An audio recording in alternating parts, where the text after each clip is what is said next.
Okay, hi. So this session is about metadata.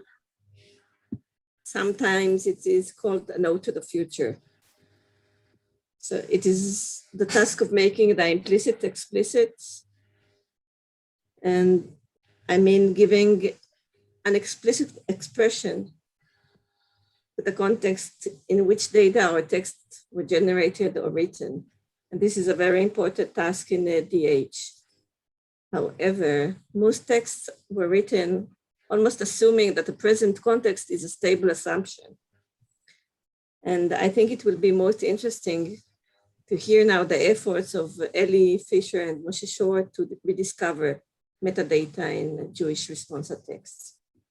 So the speakers I introduce now are Moshe Schorr, who is finishing his BSc in computer science at the Technion.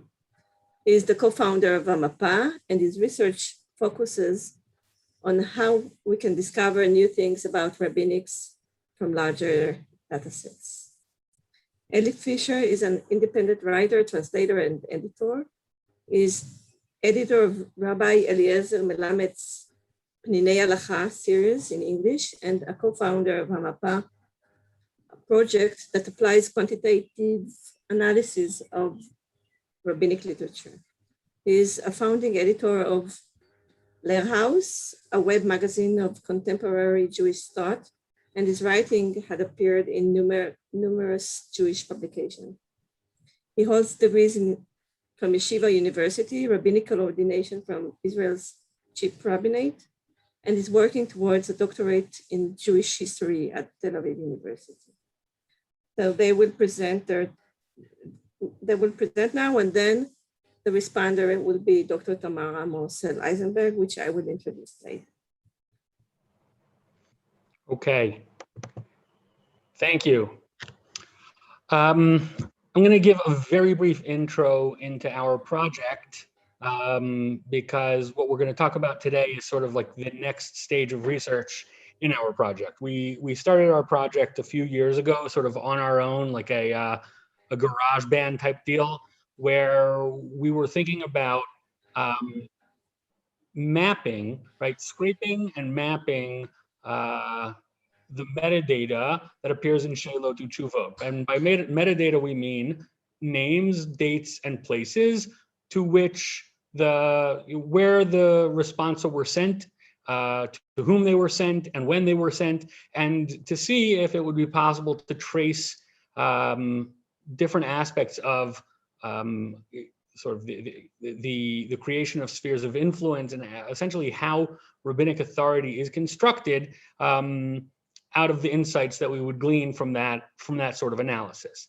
Now, what we learned fairly quickly is that it turns out that we were focusing on the responsa that have metadata, the responsa that are dated, the responsa that are we know who they're written to, we know where they're written to, but many, and I would say most responsa do not contain such data. And so we sort of asked a meta question about metadata. So I guess this is an analysis of, we're talking about metadata now. What can we learn from the presence or absence of metadata? What can we learn from the fact that some people do record this sort of information and other people don't? Okay, now there are some important caveats there. For example, in some cases we don't, the metadata just hasn't reached us, meaning it could be that originally there was information about that sort of thing, but it was scrubbed, it was deleted by copyists, by editors, by printers. They just didn't think it was important to keep, meaning it was important. The ones that we have it, we know everybody felt it was important enough to keep. When we don't have it, we don't know when it was dropped. And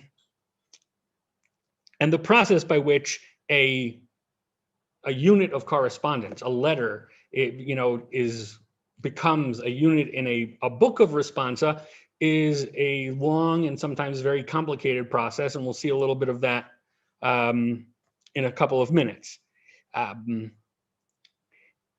The other thing is that a lot of the material that's included in the Responsa literature is simply not Responsa.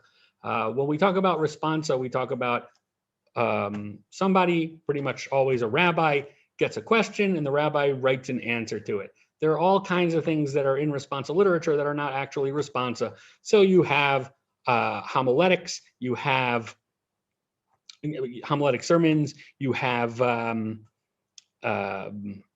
just standard novelle, chidushei Torah. They had an idea, they were studying something and they had an insight, so they recorded it somewhere and that ends up getting printed in their collection of Responsa. And then there are what we call pseudo-Responsa, where somebody weighs in on a specifically legal halachic issue, but not because they were asked, just because they're volunteering to their future readers what they think about this particular issue. So with all those caveats, we still do have collections of Responsa where metadata is far more prevalent than in others. And so the question remains, what can we learn from that? What can we learn from the fact that in some places it's there, and in some places it's simply not there? Okay. Moshe is going to talk a little bit about the methodology of how we got to where we got to.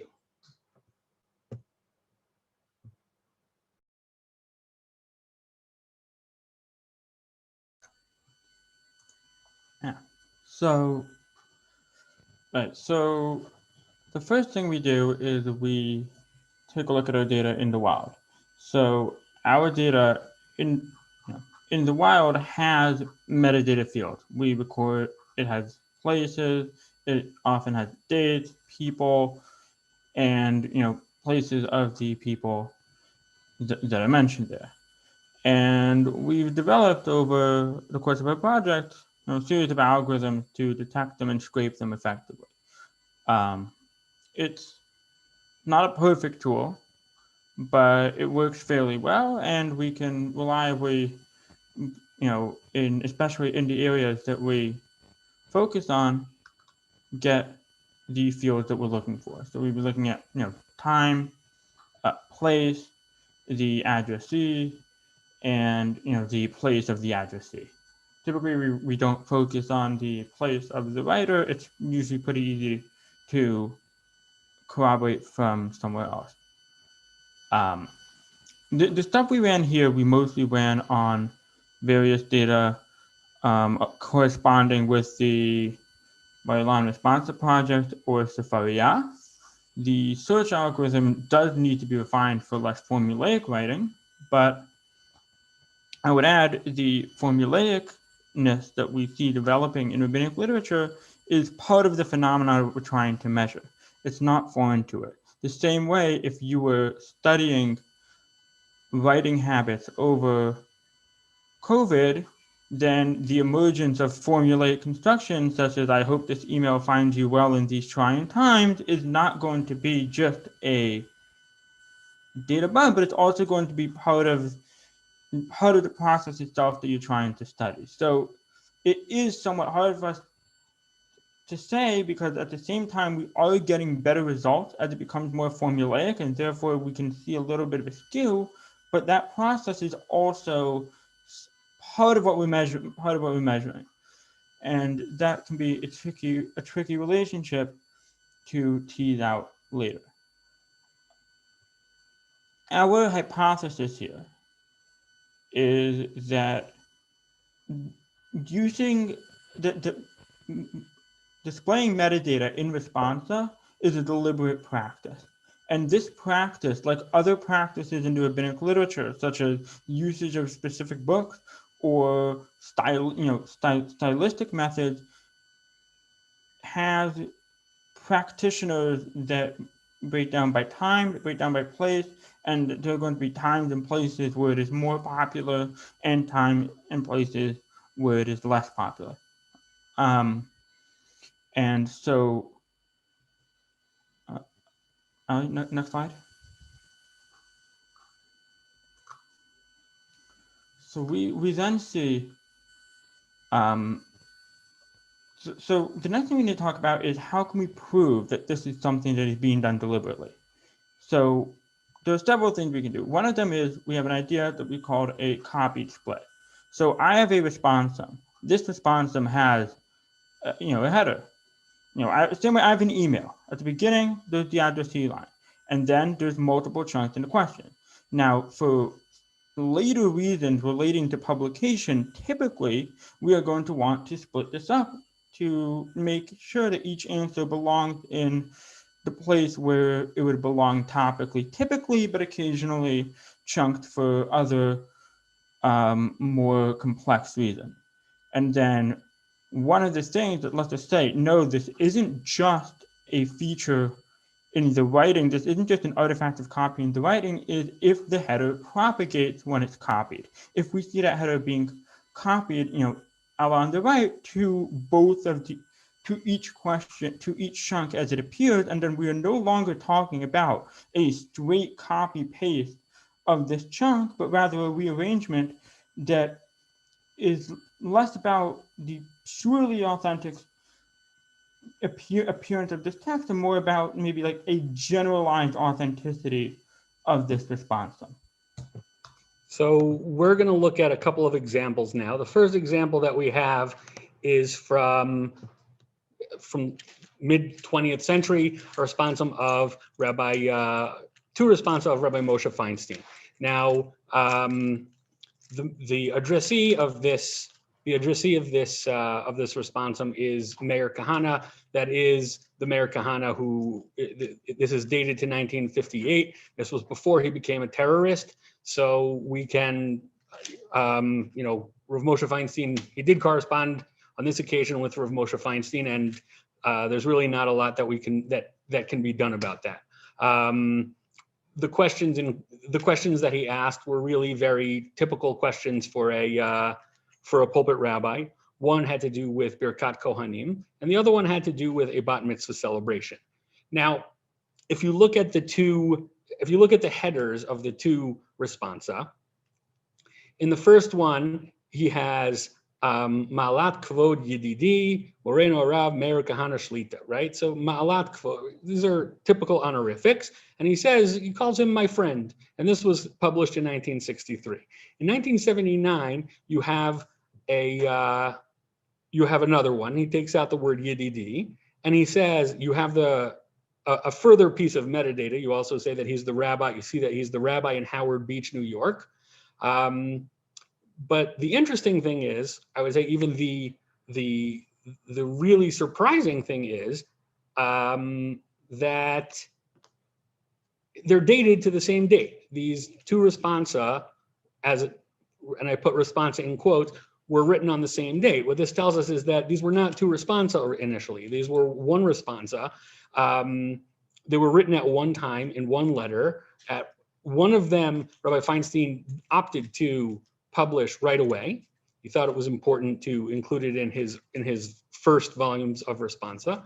The second part, which I think was probably the first part because it has the place where he is, he didn't think it was the right time to publish it. And that's his more lenient approach to bat mitzvah appears in that one. And it actually, it doesn't go against, but it actually is in a little bit of tension of what you see in his other responsa from that earlier period.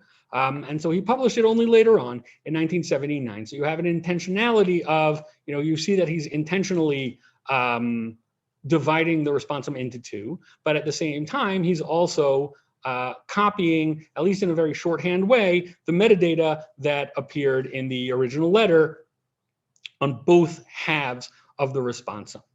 An even quirkier example appears here in, this is in Avne Nazar, so now we're talking late 19th, early 20th century. The Avne Nazar, Rabbi Avraham Bronstein lived in Sachachav. In the first responsum here, you see that he has Yom Gimel Chaye, meaning it's on Tuesday of the Parsha of Chaye Sarah, Nasis Lavak. The year is Nasis, which is Taf Resh Samach. So this is the year This is late 1899. And he's writing to Rabbi Yaakov of Noshelsk. And then later on, you have a similar heading, or an identical date, Yom Gimel Chaye Nasis Lafak Po. Well, Po Sachachav is not repeated, but it's written to Harav Hagon Hanal, meaning to whoever was the addressee of the previous responsa. And this is a typo here. This should be 439. In the previous responsum, who is the addressee? It is this Yaakov Noshelsk, Yaakov of Noshelsk. So you see that you have to actually take two steps to see that this that these two responsa, number 61 and number 440, were actually written to the same person on the same day and actually were part of a single original responsum. It happens to be that that Avne Nazar does this more than anyone else. There are about 100 responsa in Avne Nazar where you have splits like this, and you almost always have like an almost exact copy paste of the same honorifics that appear in one will appear in the other one. It's the same dates, etc. And now we get to where this begins. And this is the earliest example that we found of this phenomenon. And it's in Noda B'Yehuda. Now, what I like about this example is that you have a foil. Okay, so if you look to the right of the screen, this is a responsum that appears in a book called Tiferet Tzvi by Rabbi Tzvi Hirsch Bochko. He was a rabbi in several different cities in Poland and Germany. And it's written to Rabbi Yeshaya Pick, Rabbi Isaiah Pick Berlin, who was the rabbi of Wrocław, Marcin Łazinski's place of residence, where we heard from him earlier. So he was the rabbi in Breslau.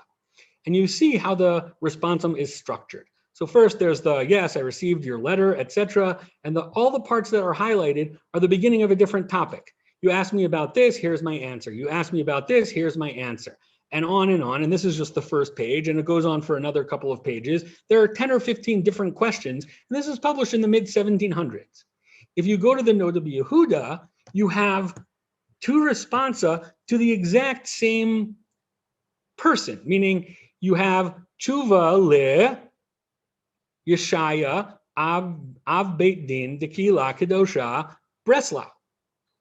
It's written to the same person, but if you look at the dates, it's the exact same date in both responsa, and it's the exact same beginning, Tshuva l'chvod ahuvi, chavivi, yedidi, etc., except that it's split into two responsa. One's number 105 and one's number 113. Now, we don't know if Rabbi Ezekiel Landau did this himself, if the author of Noda B'Yehuda did this himself, or if it was done by his son, because the second volume of Noda B'Yehuda was published posthumously. But we do see a very clear intentionality, and we also see here what we might call the beginning of the practice, right? You have two responsa, or two letters written to the same rabbi. One of them, when it was collected into a book of responsa, was collected as is, as this omnibus responsum that answers 10, 15 different questions. And in another example, it's broken down topically and it's rearranged topically. Other bits of evidence of intentionality of inclusion, you often will have you'll have deletion of data, but it won't be completely deleted, right? You'll say, I'm writing to Plony, or I'm writing to community Plony, right? An anonymous person, an anonymous, or you'll have an ellipsis. Sometimes that's because you don't want to know who's being corresponded with, meaning I actually thought about that, about doing something similar. When I brought that responsum to Rabbi Meir Kahana, I was thinking of writing the ... except that I didn't do that because I thought it was important to show that it actually is written to the same person. But that's the kind of thing that somebody might want to cover up. Somebody might want to say, oh yeah, this is to Rabbi ... because I don't want to I don't want to tell my readers who I'm writing to, but I'll include the date or I'll include the place because I think it's important to include the data. I just won't include, I'll just, how would I put it? I would delete that little bit of data in a very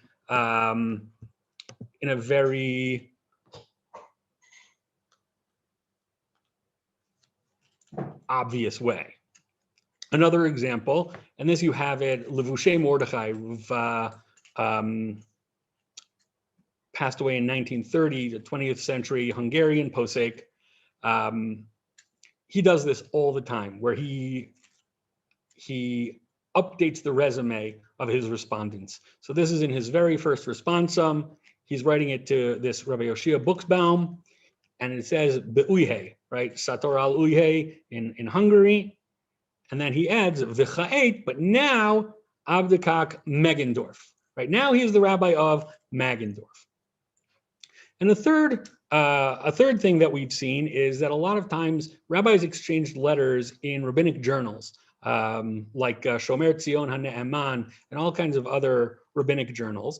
And a lot of times, and there are entire, I would even say, there are works of Responsa where the majority of the book of Responsa is these letters that were exchanged through these journals. And they weren't necessarily written to anyone, but when they're included, they were in response to something that someone else wrote, the questions, the answer of the particular rabbi wasn't solicited specifically, but it was in a journal, which is open to review. And so at a later date, when somebody published their own collection of Responsa, they took all the letters that they had written in to various journals and included it in their book of Responsa. Just today, I saw an example from Rabbi Unterman, the third Ashkenazic chief rabbi of Israel. In his Shevet MiYehuda, he includes articles and responses that he wrote in the journal Noam, the Binyan Tzion, Rabbi Yaakov Ettlinger, his Responsa are filled with this kind of thing. Same thing with Rabbi Israel Hildesheimer and Maharam Schick. This was a way of filling out the book, and you would create the metadata. You would say, instead of saying, I responded to an article by Rav Moshe Schick in Shomer Tzion HaNe'eman, you say, oh, this is the letter that I wrote to, this is the tshuva that I wrote to Rabbi Moshe Schick in Chust.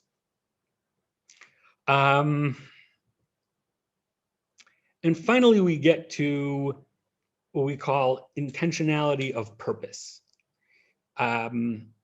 These are the first four Responsa in the collection of Maharsham. Maharsham was one of the most,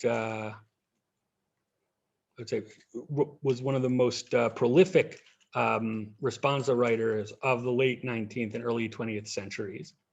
And he covered a tremendous amount of ground.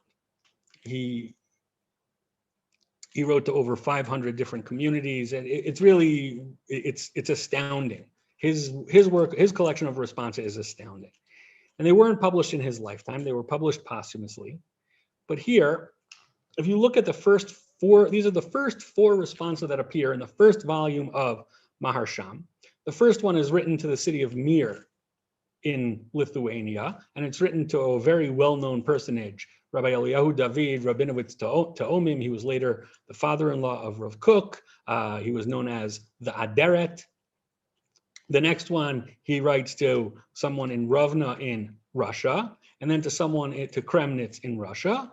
And then the fourth one is to Bodrog Kerestir, that's Kerestir, the famous pilgrimage site of Kerestir today, where Rabbi Yeshayla Steiner is buried, in Hungary. So in the first four, now the majority of his Responsa are written to Galicia and to things that are really just on the border of Galicia. But this first four tshuvas, he's actually writing to the places that are outliers, right? So our assumption is that this is not an accident, that he's doing something here intentionally to make it look like his responsa are covering a lot more ground than they already are. This is a heat map of where he's writing, of where Maharsham wrote to. And you can see that about almost 800 responsa were written within Galicia.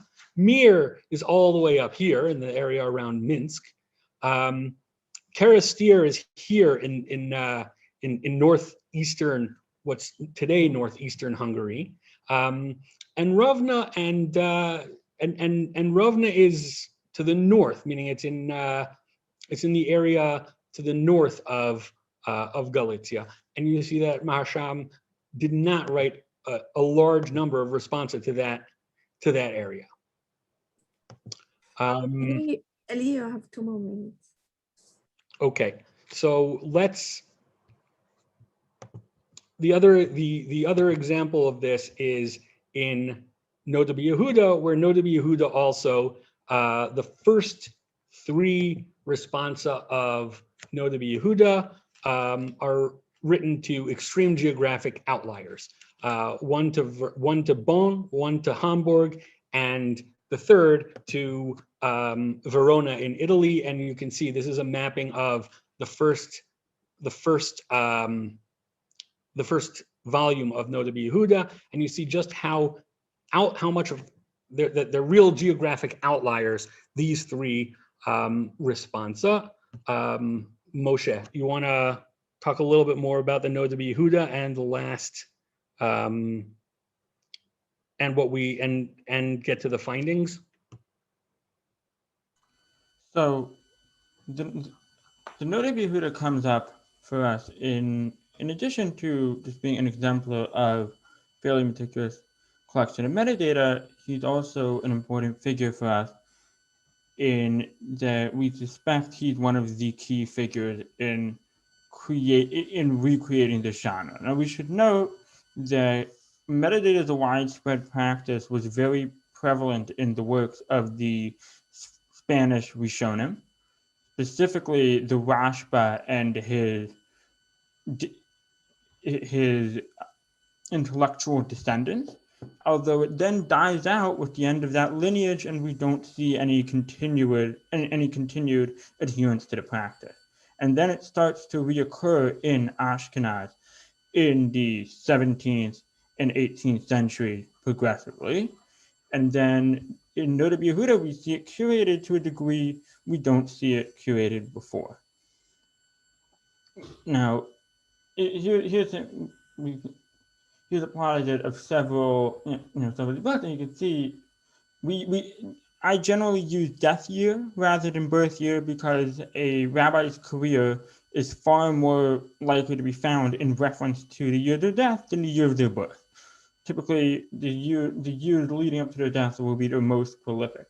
So we can see that it gained in popularity. It sporadically gained in popularity throughout the 1700s, although there are some issues with the formulaicness and hence a somewhat inferior accuracy rate, and then it really explodes around 1800. And that first big dot up there is the Nota B'Yehuda. So we have a few hypotheses on what's going on. The Nota B'Yehuda has some people who he could have practiced from. Yaakov Emden before him is noteworthy for including a very, very wide amount of metadata and other extrinsic data in his public responsa collection, both of his and in the responsa of his father, which he published. However, there doesn't seem to be as much of a governing principle there. It seems to be more just if you don't like him, you would call him TMI. If you do like him, you would call it his attention to historical detail, which is also somewhat different. But the Nota B'Yehuda really seems to curate it as part of his personal reputation. Now, the Nota B'Yehuda is... Moshe, you have to yeah. The Nota B'Yehuda, wrap it up. Okay. Yeah. He has a little university complex. Several of his books are named after appellations given to God. So, and because he has his first volume of Nota B'Yehuda, the only one he publishes is put out during his life as part of a job play. Next slide. And so we can sort of hypothesize from the spread. He probably the first one to realize, wait a second, like I can use this curated image of authenticity to put up a little bit of a false flag operation in terms of creating a reputation and building a name for myself. As Ron said, after that point, as you see, it's very, very common in the 1800s. His success, Khatam Sofer, Mari Asser, Tav Sofer, everybody adopted practice. And then since World War II, it's been on the decline. And that, that has its own reasons. And hopefully we'll get into that some other time. Thank you. Thank you, Moshe and Elli, for this very interesting talk. And now the responder for it will be Tamara Morsel-Eisenberg, who studies early modern Jewish intellectual history and culture. Her dissertation, written at the University of Pennsylvania, examines the transmission of halachic knowledge in the 16th century Ashkenaz through the lens of a responsa. She is currently working on 2 book projects based on this research. Dr. Morsel-Eisenberg has been a fellow at the institutions such as the Leo Baeck Institute, New York University Law School, and the Center of Jewish History. Her articles will appear soon in AJS Review, the Journal of History Ideas, Critical Inquiry, and other publications. Dr. Morsel-Eisenberg is a junior fellow at the Harvard Society of Fellows. So it is your time. Right, thank you. Can everyone hear me? Okay, great. Thank you so much, Elli and Moshe, for both this really fascinating discussion now. And generally, I think as an avid reader of your blog, I really think that it's great, both the work that you're doing and the fact that you are showing people the kinds of things that can be done with this kind of work, which I think is wonderful. And what I loved about these meta reflections about metadata that you came up with today are really that you're employing this tool to scrape data to much success, and you're obviously hoping eventually and already starting to some extent to analyze and interpret this. And now you're turning your attention to analyzing and interpreting the premises of the tool itself. In some ways, this maybe seems like a digital humanities specific problem, but it's obviously also a very basic issue for historians and all researchers, I think, where we build tools to analyze, based on the intuition of what it is that we want to be studying. And of course, we also hope that from this study will emerge something new that we have not yet intuited. And in order to make sure that that can happen, we need to periodically examine our tools, ask why it is that we get the information we get, and if there are any biases preventing us from seeing any of the other information. But of course, the nice thing here is that you're trying to interpret the very existence of metadata, whether it's there or not, and what it says. What it says about the author, about the culture, and so on. But at the same time, also wondering, what you're not seeing. So I'll try to remark on some, very specific issues, and I'll try to bring some examples from my research where I think it's relevant, and then I'll turn to some more general insights. So in terms of the more specific remarks, I think, and I think, this came through in your presentation, but it's definitely important if you're trying to form a bigger picture of, what this can all tell you, is that it's very important to distinguish between the different aspects of responsa. So responsa first, most often as a letter. And here we're again expecting responsa to come up as letters, and I'll reflect upon that towards the end of my comments. Secondly, responsa as it exists, I'd say, in what I call the rabbi's archive, right, where the rabbi sort of keeps his own paperwork. And finally, Responsa as published, usually in a collection of Responsa and in a book. Right, and the significance of whether any information is included in those three different stages, and I don't think they necessarily need to be, sequential in the rabbi's life. Right, sometimes they can publish and then go back to write more and so on. But the stage at which this occurs has different significance, obviously, and it needs to be interpreted differently for different cultures, for different geographic locations. Right, for different just practices.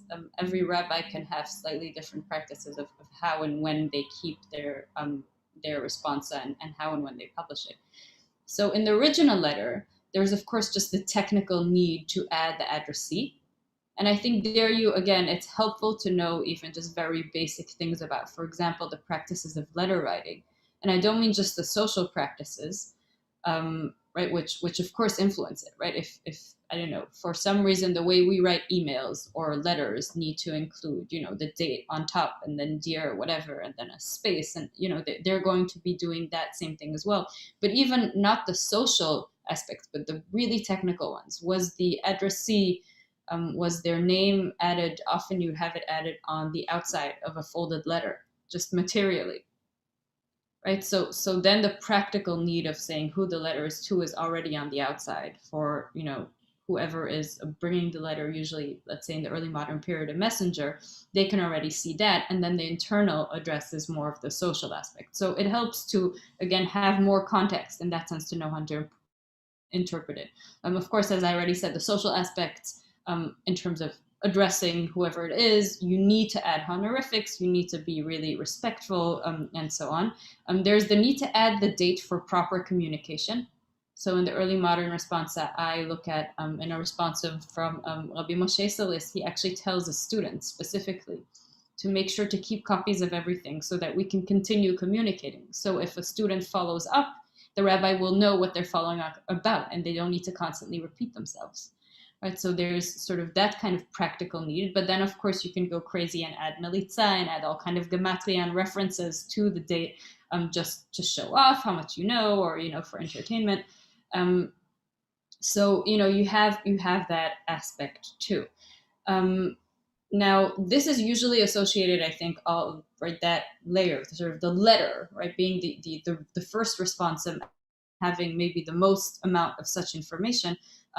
We shouldn't think that it only exists in actual letters. There are some examples where letters are printed in order to, send them to more people, and not having to copy them every time. So even for the early modern period, you'll be looking at what looks like a printed booklet, but really this is just a letter that's being reproduced more often. And we have an example like that, for example, from 1519 in Italy, where there was this big controversy.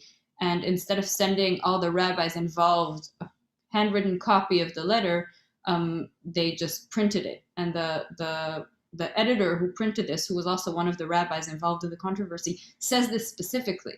Right? He says that, if we would copy all of this, it would take forever, so we are printing it instead. So the fact there that they include, for example, all the names of the people involved, that they include, right, it's much more complete. It's not reflective of what they would typically publish. It's really because in that case, they wanted to send this as a letter to everybody, but because it was going to several rabbis, they didn't want to copy it. And I think that brings us to an important aspect also of including or not including information, right? The question of anonymity, right? Of whether people's names should be included or excluded for purposes of protecting someone's privacy. Again, there you'd think of a distinction between handwritten, right, manuscript letters, and then at the next stage, once this is printed, it is being removed. And we have an interesting example from Maharshal, from Rabbi Shlomo Luria, who actually writes in his responsum to a question being asked. He says, "Why don't you add the names?" Right? He's surprised that the name is not there. So when we think of responsa as sort of having these generic names, Reuven, Shimon, Levi, instead of the actual people involved, he actually didn't understand why the name was removed. So again, at the stage of letter writing, of these rabbis communicating about the actual case, this was crucial information. But then when it came to the stage of publishing, usually the name would be removed, although that doesn't always happen. So the next stage is, right, the letters as they appear in the rabbi's archive. As I said, there are different considerations. One of them, as I already mentioned, for example, is to allow the communication to continue even after that in terms of reference, right, to be able to refer to a certain letter. There again, it helps to have context, right? There were specific practices for, in different regions and different times for how you keep letters. Do you copy them? Where do you put the information in order to find it? Do you put it on the back? Do you put it on the front? Do you cut them out? Do you put them in a binder? Do you have them copied? Or, of course, are they just keeping the original letters, in which case the information is there because it was there before? There is, for example, an interesting aspect that you might not think of, which is that keeping collections of letters was also interesting, was done not only for the sort of halachic content, but also as model letters to learn from how to write letters. And there often the honorifics and the sort of opening and the militza that seems superfluous in many cases is interesting to rabbis. We have one example also from Rabbi Moshe Salis when he was pretty young, where he copies a whole address from a 14th century, from Shut Rivash, right? So he found it there. He thought it was sort of, a nice way to address a rabbi, and he sends it to another rabbi, right? So this is another purpose and a reason why people would keep all the information in the letter, even if it's not relevant. And then, of course, as published, and there I think you started, especially when you talk about Noda B'Yehuda, to discuss, right? Why would you publish all of this kind of information? And there, I think, part of it is maybe to show off, right, how far your letters go. And this is not just showing off, how important you are, but, positioning yourself and scholars have shown that this is one of the purposes of Shut, right, the self-fashioning of a figure. And I see Elli mentioned Erasmus in the comments, which is, right, certainly something that you do in letter writing. And fashioning yourself as someone important, as a global rabbi, right, who gets questions from everywhere. And there, I think it's again important to remember that rabbis usually expected more than one person to see the letters even before publication. And there was some expectation it would be at least shared, if not copied, even prior. So it's not necessarily one-to-one communication, even if it's sent to one person. There is that expectation of an audience, so you're kind of performing there too. In his published Responsa, Rabbi Yael the Chavot Yair, who himself brought his Responsa to print in 1699, mentions in the introduction sort of the rationale of when he includes the names and when he doesn't include the name, and also the honorifics. And he writes there at some point that, all the praise is really totally overdone and, unnecessary. And he writes, therefore, that he removed it, but he says, Machakti ba'avarat kulmus, like I removed most of the opening and the salutations with all the praise. But then he says, ומעט שנשאר על ידי העלמת עין או שגגת המעתיק או המדפיס לא במרד ולא במעלו. But he says, and if any of the excessive praise of me remains in this printed book, it's not my fault. It's the printer, and I didn't mean to, right? It wasn't supposed to be there. So how sincere is that? I don't know. Right? He wants to, he's trying to, not humble brag, but make it seem accidental if he is keeping this information in. So, to summarize that. Okay, sorry. Just summarize because we have to finish. So to summarize, I think there's mainly the need to embed all the information you have about whether the metadata is present or not in this context, right? Of, what layer is it in, and also what was done at the time, and which stage is it? Finally, in terms of sort of bigger questions, I think what's interesting here is that in a way, this also reveals but also the rabbi's expectations of Responsa. What do we expect Responsa to look like when we're saying let's look for all the information in Responsa? In a sense, you're using this address and all of these aspects as tags of like, this is a responsum. But of course, as Elli already said, there are some things which he called, it doesn't have this kind of data because it's not really Responsa. On the other hand, it is included in a work of Responsa. And I think that, for me, was a very interesting way to think of it, right? To think maybe is there a separate category of responsa that, you know, we identify as real responsa in terms of the document, like it was really a letter and so on. I don't think anyone would say that some of these responsa, which you mentioned, that are not real responsa, don't count halachically as responsa, right? And to think of, you know, do we have a category of realness for responsa that has nothing to do with whether we consider them real responsa in terms of halachic interpretation. So, I mean, thank you again for this wonderful presentation. I think you brought up some really big issues, both in terms of, you know, how we work with this as a digital humanities tool, but also in terms of, you know, what responsa really are and mean. So you managed to ask these really big questions as well, which I think was really wonderful. And thank you so much.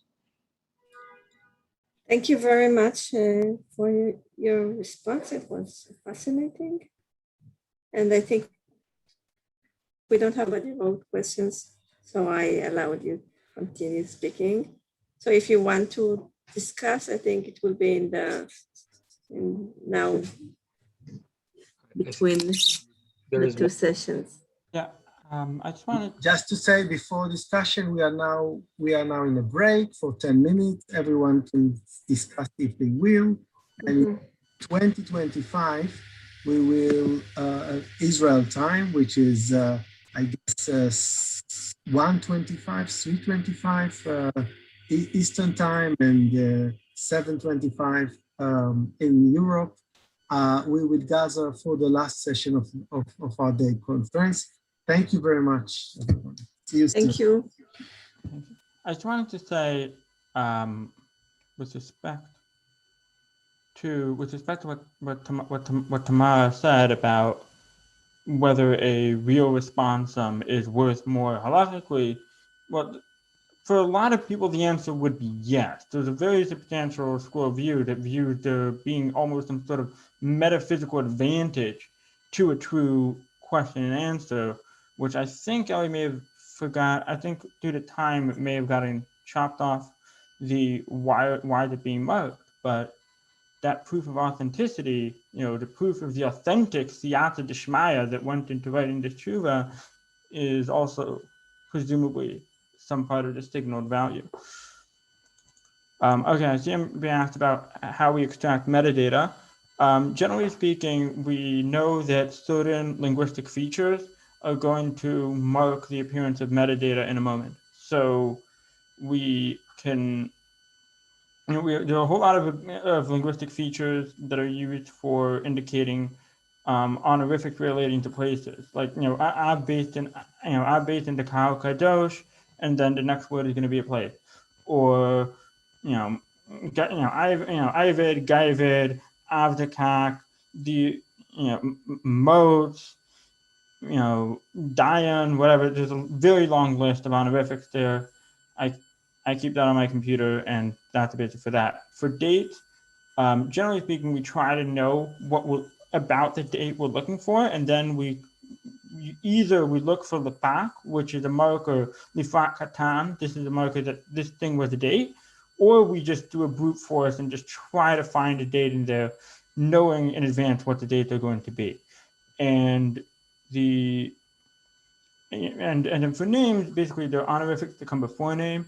Harav, Moreno Harav, Hagan, Harav, very, very long list of potential ones. Then you have a name, and then typically you have Nira Yael, Shlita very, very recently, but that's not found in old ones, or Zatzal, which is another case of metadata editing. Sometimes you'll see that it has a Zatzal, sometimes you'll see Shlita, Nira Yael in parentheses, and then in the inclusion parentheses, Zatzal, updated for accuracy as at the time of publication. And those are the core of my my bag of tricks for metadata extraction, if that answers the question.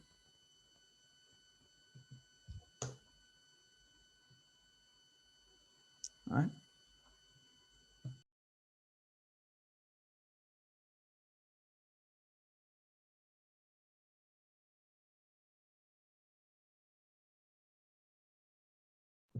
Thank you all. Thank you, Tamara. Thank you, Moshe, and we'll see you in a few more minutes. So see you soon. להתראות.